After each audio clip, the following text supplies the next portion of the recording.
Hello students, we will talk about antiarrhythmic drugs. Let us see what is arrhythmia first. Now arrhythmia is an irregular heartbeat.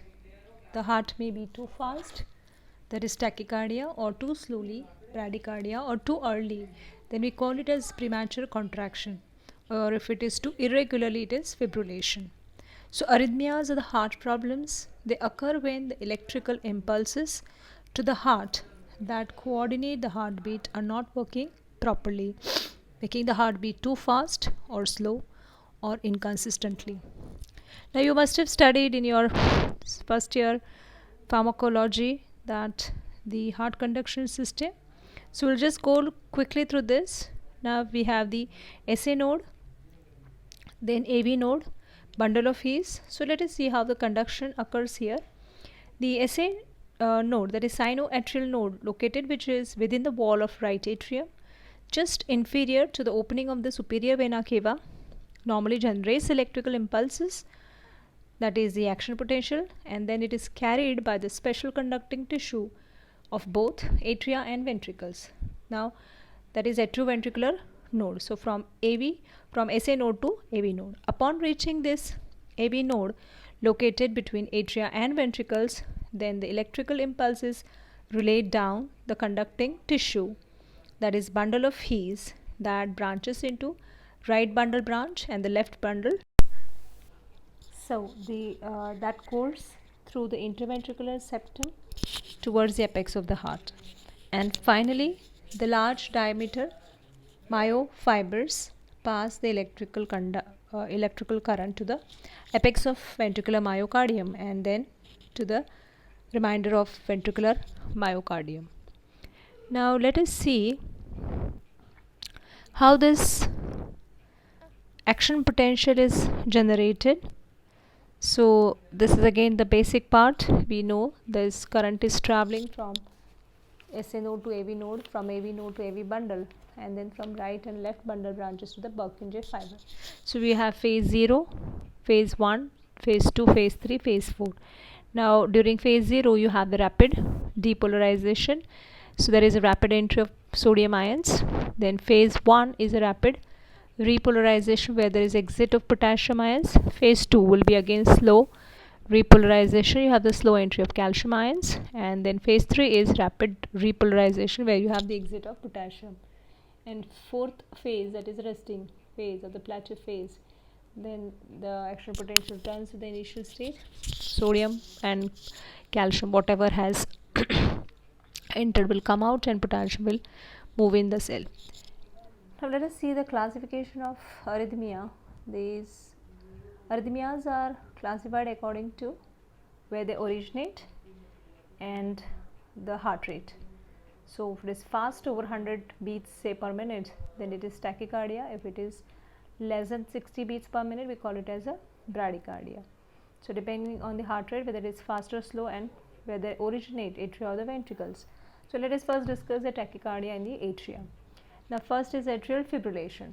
So here is a rapid, continuous, chaotic, say irregular beating in the localized area of atria. We call it as atrial fibrillation. Then if you have a rapid irregular atrial pulsation, say 180 to 300 beats per minute, wherein the ventricles fail to follow atria, we call it as atrial flutter. Then there is supraventricular tachycardia.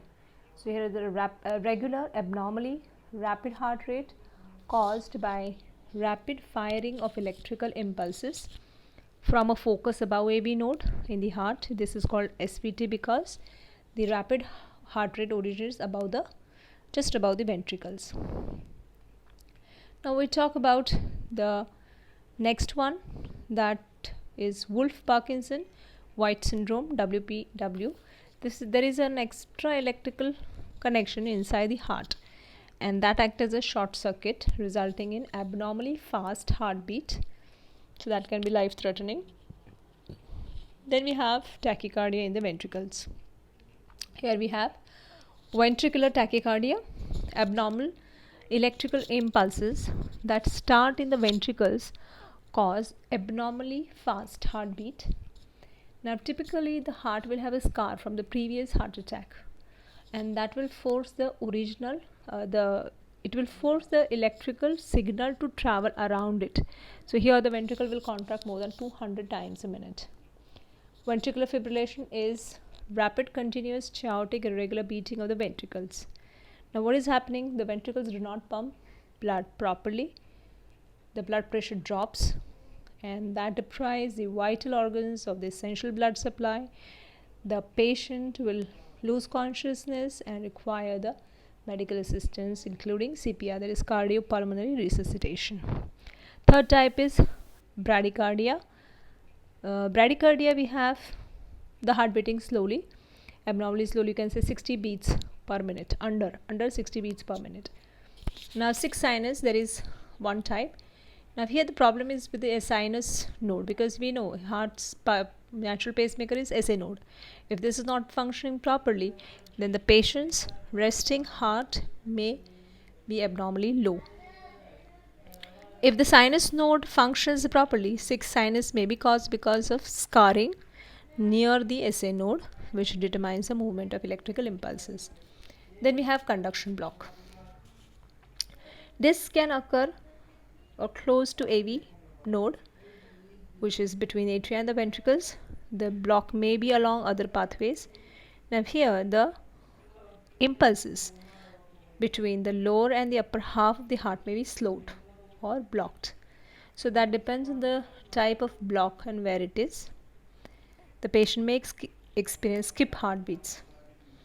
And you have the premature heartbeat. This occurs in the ventricles and before the ventricles had time to fill with blood after regular heartbeat. The premature heartbeat occurs between two normal heartbeats. However, the patient will feel he or she has skipped the heartbeat. So in most of the cases, the occasional premature beat is nothing to worry about. However, it can trigger a long-lasting arrhythmia, especially if the patient has heart disease. Now, let us move on to the classification of antiarrhythmic drugs. The important part is we have 4 types: group 1, 2, 3 and 4. And in group 1 we again have 3 subclasses. So we classify them as 1A, 1B and 1C. Let us study group 1 drugs first. These are the drugs which block the voltage sensitive sodium channels and reduce the excitability of the non-nodal region of the heart. So class 1A antiarrhythmics. This, in addition to the effect on the voltage gated sodium channels, slow the repolarization by inhibiting potassium efflux. So we have the drugs quinidine, hydroquinidine and disopyramide. Class 1B, the drugs, in addition to their effect on the sodium gated voltage gated channels, they accelerate cellular repolarization by increasing potassium efflux. So decrease the duration of action potential and decrease the refractory period. We have lidocaine, phenytoin and mexiletine. Then we have class 1C antiarrhythmics. They inhibit the voltage dependent sodium channels and they will prolong the depolarization phase. So examples are flecainide, propafenone. Then we have group 2 drugs acting by inhibition of sympathetic nerves. So we have the beta blockers. So these are the propranolol, practilol, sotalol, brutilium, esmolol. Group 3 are the potassium channel blockers that will prolong the action potential and repolarization. We have sotalol, and calcium channel blockers is the class 4 antiarrhythmic drugs, verapamil, nifedipine and diltiazem. The mechanism of action of antiarrhythmic drugs: class 1 agent lengthen the action potential. Class 1B will be shortening the duration of action potential, and once it will have no effect on the duration of action potential, then we can see class 2, that is beta blockers. They have predominant action on the SA node, and class 3 agents, they widen the duration of action potential. And calcium channel blockers, class 4 drug, they have the predominant action on the AB node. Now let us study these drugs in detail. First we will talk about quinidine, that is class 1A antiarrhythmic. Now this is a stereoisomer of quinine, originally derived from the bark of cinchona tree. The drug causes increased action potential, duration as well as prolonged QT interval, and there is moderate reduction in phase 0 slope and increase ERP. Now the mechanism of action of quinidine, this primarily works by blocking the fast inverse sodium channel current. So this quinidine's effect on sodium current is known as use dependent block. That means at higher heart rate the block increases, and at lower heart rate the block decreases. The side effects, we have bradycardia, ventricular tachycardia, ventricular fibrillation, and hypotension. Then we talk about extracardiac effects: skin rashes, fever, synchronism, blood vision, tetanus, tinnitus, headache, and psychosis, cramping, and nausea. Now, combination with other drugs, quinidine is also inhibitor of cytochrome P450. That can lead to increased blood levels of lidocaine, beta blockers, opioids, and some antidepressant. Quinidine inhibits the transport protein P-glycoprotein, and so can cause some peripheral acting drugs like loperamide to have CNS side effects like respiratory depression if the two drugs are co-administered. So that precaution has to be taken.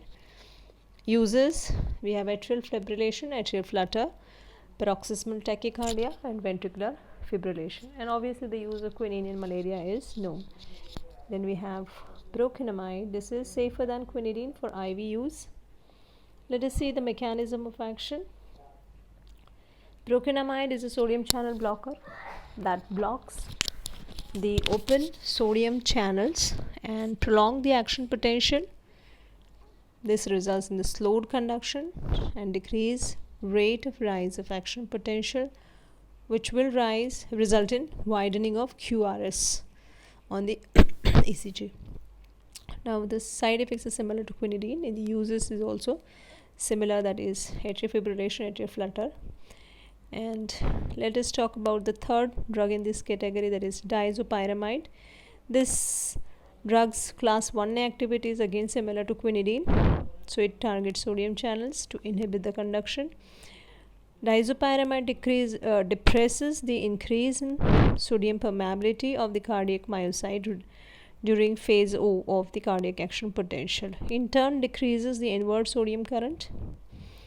Diazopyramide prolongs the PR interval by lengthening both QRS and P wave duration and slows the action potential propagation through the atria to the ventricles. Then we talk about the side effects: acute heart failure and severe hypotension, extracardiac effect, dry mouth, constipation, urinary retention, blood vision, glaucoma, etc.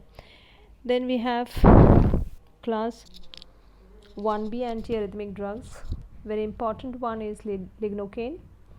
As we know, this is a local anesthetic and also antiarrhythmic drug. Lidocaine is used topically to relieve itching, burning, pain from the skin inflammation, injected as a dental anesthetic or local anesthetic for minor surgery.